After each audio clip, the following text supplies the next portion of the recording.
Jaizak herrizak herrizandakok prozesu parte hartzailea burutu du, eta horren berri eman zuten Barisakuan, Arrate Kultura Elkartean, herriko talde eta eragile ezberdinen aurrean. Ilusioaren deiadarra, Jaizak herrizak herrizandako bizi berritzen deitu diote azken urtean taldean egin duten barne hausnarketari, eta bertatik atera dituzten ondorioak aurkeztu dituzte orain. Ipini genuen martxan prozesu hau, gure helburua da inoiz baino hobeto bueltatzea eta herria inplikatzea eta benetan jendeak ilusio sartzea moduan hau, eta hau benetan itxea herritik eta herriarentzat gure izenak zertaren moduan. Eta pixkat helburu moduan ipini genuen Jaizak zabaltzea eta herrira gerturatzea, gero intergenerazionala izatea gure helburu handietako bat da, mugatzen gara adintarte oso burut batera militatzen dugu, zein egitara batan parte hartzen den jendea eina handi baten da jende gaztea. Komentau dugu zen data seinalago ez gain, gure helburua izango zen sortzia urtean zehar beste dinamika batzu, beste implikazio batekin, beste jende baten implikazioakin eta publiko desberdinari begira. Eta gabiz buruan gauza batzukin, osake badatuz gauza. Orduan, pizkat uste dugu sortzen ditugun espazioak batzen dirala juergara eta gaueko jai giro kontsumista horretara, eta hau da pizkat emaitza, esan duguna lehen, jende gutxi gara, nahi dugu sortu, nahi dugu dana antolatu, eta antolatzera hiltzen gara, baina antolatzera hiltzen gara 5 pertsonan artean, bidean gure balore guztiak lagata.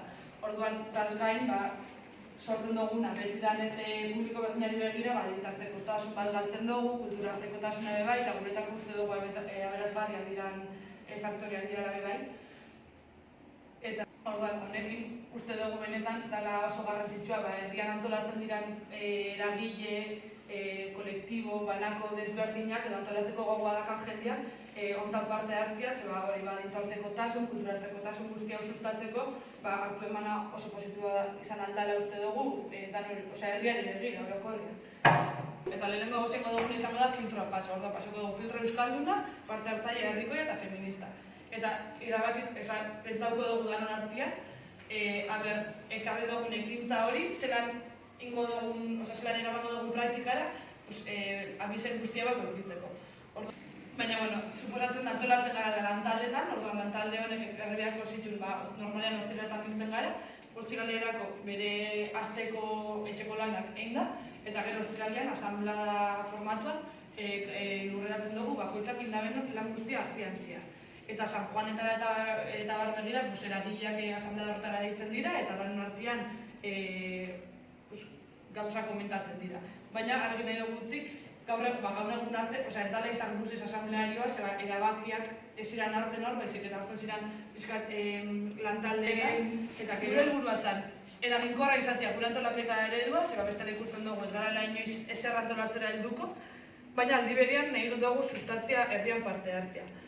Orduan, gure apostua izango zen hau, asamblada, zenbaki horrek izango ziren eragile, banako, kolektibo desberdinak, antolatzeko gogoa edo antolatuta dagoen jendia izango zen, eta gero Jaizak koordinazioa. Orduan, gure oinarri izango zen erdikoa, zenbakikuna. Eta Jaizak koordinazioa izango zen gaur egun arte, Jaizaken kideak izan gara, hau modu ireki baten, edo zein alda izan Jaizak koordinazioa, baina hori antolatuko zen, jende talde hori antolatuko zen koordinatziaz dana.